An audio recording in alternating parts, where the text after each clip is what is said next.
Assalamualaikum warahmatullahi wabarakatuh. Perkenalkan, saya Iin Standing Room NIM 2210701015 dari Prodi Akuntansi 2022. Di sini saya akan mempresentasikan hasil resum saya tentang hakikat ibadah.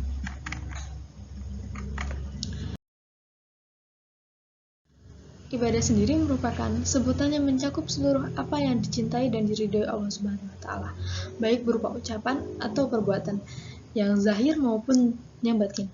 Adapun beberapa pemahaman tentang ibadah menurut beberapa ahli. Menurut I. Yusuf Waradai, ibadah adalah cinta dan ketundukan yang sempurna. Cinta dan ketundukan yang dimaksud ini adalah Allah Subhanahu wa taala. Menurut Ibn Taimiyah, mengartikan ibadah sebagai puncak ketaatan dan ketundukan yang di dalamnya terdapat unsur cinta, al-hub, dan unsur cinta yang sangat tinggi adalah penghambatan diri.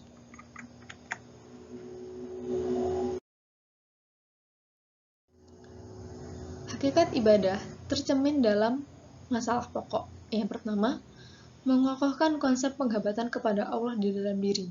Bagaimana maksudnya?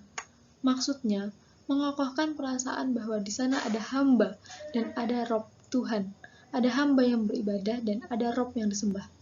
Kedua, menghadapkan diri kepada Allah dengan seluruh gerak hati, gerak anggota badan, dan gerak kehidupan.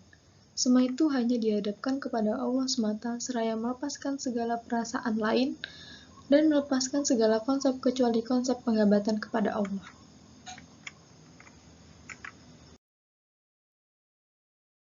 Pembagian ibadah. Adapun ibadah dibagi menjadi dua. Yang pertama, ibadah matah. Ibadah matah adalah ibadah yang telah ditetapkan Allah akan tingkat, tata cara, dan perincian-perinciannya. Adapun jenis ibadah yang termasuk matah, ada toharoh, wudhu, tayamum, mandi besar, sholat, zakat, puasa, haji, dan umroh.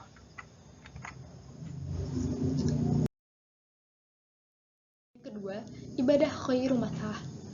Segala perbuatan baik yang dilakukan dengan niat semata-mata hanya untuk menghadap ridho Allah Subhanahu wa taala.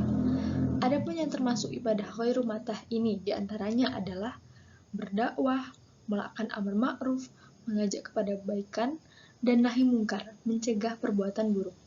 Belajar atau menuntut ilmu, bekerja, tolong menolong.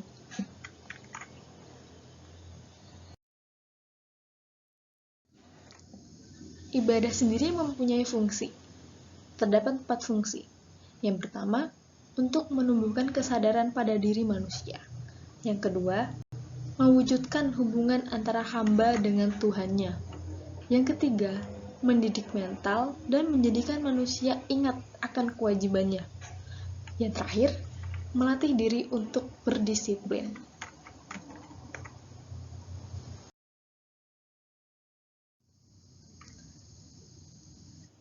Pembahasan yang terakhir, prinsip ibadah. Yang pertama, hanya menyembah kepada Allah Subhanahu wa taala. Hal ini ditegaskan Allah Subhanahu wa taala dalam firman-Nya. Iyyaka na'budu wa iyyaka nasta'in. Hanya kepada Engkaulah kami menyembah dan hanya kepada Engkaulah kami memohon pertolongan. Quran Surat Al-Fatihah ayat 5.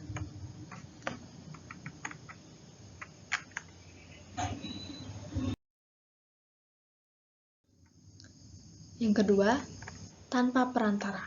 Allah berfirman, Bismillahirrahmanirrahim. Wa idza sa'alaka ibadi anni fa inni qarib ujibu da'watat da'i idza da'ani falyastajibu li wal yu'minu bi la'allahum yarshudun. Artinya, dan apabila hamba-hambaku bertanya kepadamu Muhammad tentang aku, maka sesungguhnya aku dekat. Aku kabulkan permohonan orang yang berdoa apabila dia berdoa kepadaku. Hendaklah mereka itu memenuhi perintahku dan beriman kepadaku, agar mereka memperoleh kebenaran. Quran Surat Al-Baqarah ayat 186.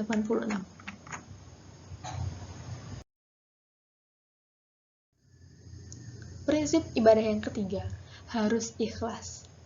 Dalam Al-Quran, Allah Subhanahu wa ta'ala telah mengingatkan, Bismillahirrahmanirrahim, wa ma umiru illa liya'budullaha mukhlishina lahuddin hunafa'a wa yuqimus shalat. salata wa yu'tuz zakata wa dzalika dinul qayyimah. Artinya, padahal mereka hanya diperintah menyembah Allah dengan ikhlas, menaatinya semata-mata karena menjalankan agama, dan juga agar melaksanakan sholat dan menunaikan zakat. Dan yang demikian itulah agama yang lurus, benar. Quran Surat Al-Bayyinah ayat 5.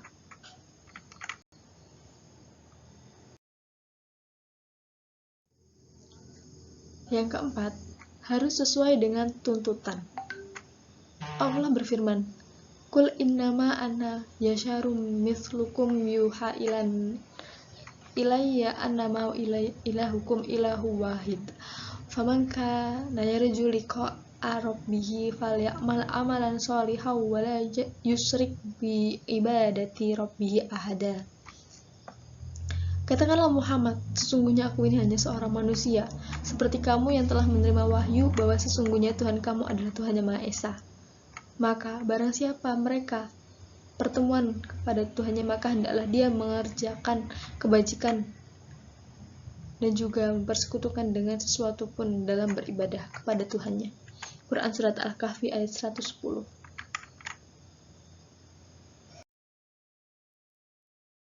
Prinsip ibadah yang kelima, seimbang antara unsur jasmani dan rohani. Allah berfirman, Bismillahirrahmanirrahim. Wa minhum may yaqulu rabbana atina fid dunya hasanah wa fil akhirati hasanah wa qina adzabannar. Dan di antaranya mereka ada yang berdoa, ya Tuhan kami, berilah kami kebaikan di dunia dan kebaikan di akhirat, dan lindungilah kami dari azab neraka. Quran Surat Al-Baqarah ayat 201.